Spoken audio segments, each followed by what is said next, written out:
Hi. ಏನ್ ಗೊತ್ತಾ, ಇವತ್ತು ನಾನೊಂದು ಹಕ್ಕಿ ನೋಡ್ದೆ. ಅದು ನಮ್ಮ ಮನೆ ಮೇಲ್ಛಾವಣಿಯಲ್ಲಿ ಕುಳಿತಿತ್ತು. ಅದನ್ನ ನೋಡಿ ನಂಗನಿಸ್ತು, ಇದು ಯಾಕೆ ಹಾರ್ತಿಲ್ಲ ಅಂತ. ಆಮೇಲೆ ಗೊತ್ತಾಯ್ತು, ಪ್ರತಿ ಸಲ ಹಾರೋದು ಧೈರ್ಯವಲ್ಲ, ಕೆಲವೊಮ್ಮೆ ನಿಲ್ಲೋದು ಕೂಡ ಧೈರ್ಯ. ನಮ್ ಜೀವನದಲ್ಲಿ ಕೂಡ ಈ ತರನೇ ಅಲ್ವಾ? ಕೆಲವೊಮ್ಮೆ ನಮ್ಮನ್ನ ಯಾರಾದ್ರೂ ಇಷ್ಟಪಡ್ಲಿಲ್ಲ ಅಂದ್ರೆ ನಾವು ನಮ್ಮಲ್ಲೇ ತಪ್ಪುಗಳನ್ನು ಹುಡುಕ್ಲಿಕ್ಕೆ ಶುರು ಮಾಡ್ತೇವೆ. ನಮ್ಮಲ್ಲಿ ಏನೋ ಸರಿ ಇಲ್ವೇನೋ, ನಮ್ಮಲ್ಲೇನೋ ಕೊರತೆ ಇದೆಯೇನೋ ಅಂತ. ಆದ್ರೆ ನಿಜ ಏನ್ ಗೊತ್ತಾ, ನಮ್ಮನ್ನು ಯಾರಾದ್ರೂ ಇಷ್ಟಪಡ್ಲಿಲ್ಲ ಅಂದ್ರೆ ಅದ್ರಿಂದ ನಮ್ಮ ಮೌಲ್ಯ ಕಡಿಮೆ ಆಗುದಿಲ್ಲ. ಆ ಹಕ್ಕಿ ನಮ್ಗೆ ಒಂದು ಪಾಠ ಕಲಿಸುತ್ತೆ. ಅದೇನಂದ್ರೆ ಅದು ತನ್ನ ಸಮಯ ಬಂದಾಗ್ಲೇ ಹಾರಿ ಹೋಗುತ್ತೆ. ಅದನ್ ಬಿಟ್ಟು ಅಲ್ಲಿ ತನಕ ಅದು ಯಾರನ್ನು ಮೆಚ್ಚಿಸ್ಲಿಕ್ಕೋಸ್ಕರ ತನ್ನ ರೆಕ್ಕೆ ಬಡಿಯೋದಿಲ್ಲ.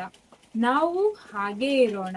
ನಮ್ಮ ಸಮಯ ಬಂದಾಗ ಜೀವನವೇ ಉತ್ತರ ಕೊಡುತ್ತೆ. ಅಲ್ಲಿ ತನಕ ನೆಮ್ಮದಿಯಾಗಿರೋಣ. ಏನಂತೀರಾ?